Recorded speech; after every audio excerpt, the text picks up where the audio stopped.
Hi everyone, my name is Alicia Salcido. Welcome to my Week 6 multimedia discussion for MPA 530 City Revenue.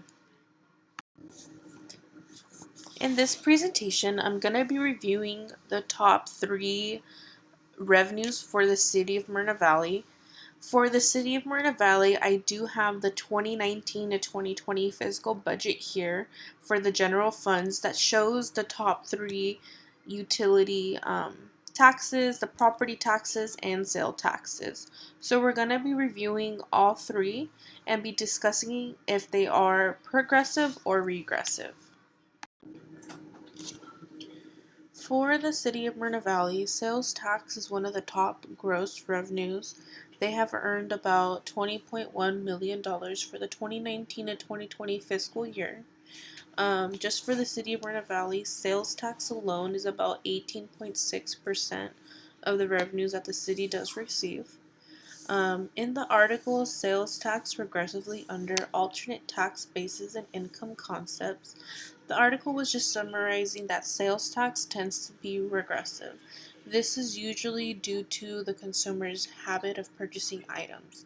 People with a lower end income tend to purchase items more frequently, and this can be depending if more items during the week or maybe going once a week to the store just purchasing the goods that they actually need.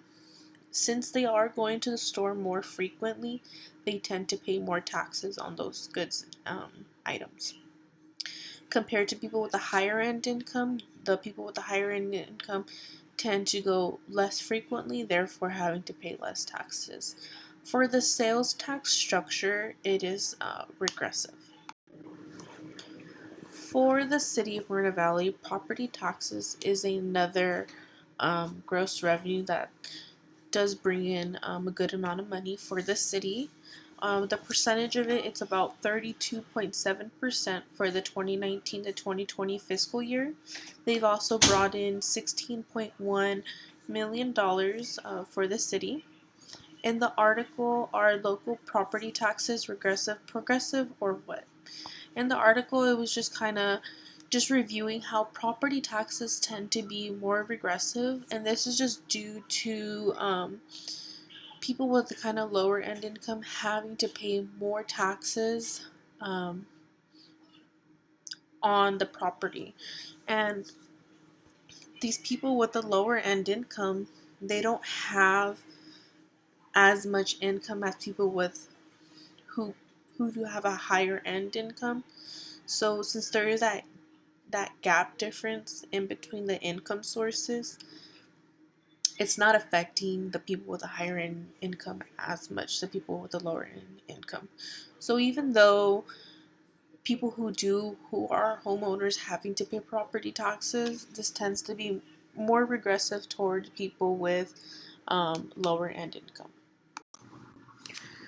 For the City of Myrna Valley, utility user tax is another gross revenue for them. In the year of 2019 to 2020 fiscal, they have received around $16 million.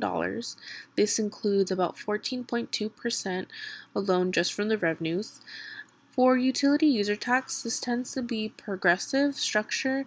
This is the reason because people who tend to have more items in the home tend to have an increase in their utility bill. So this could include like pools, AC, just any type of object or item that's just causing the utility bill to increase.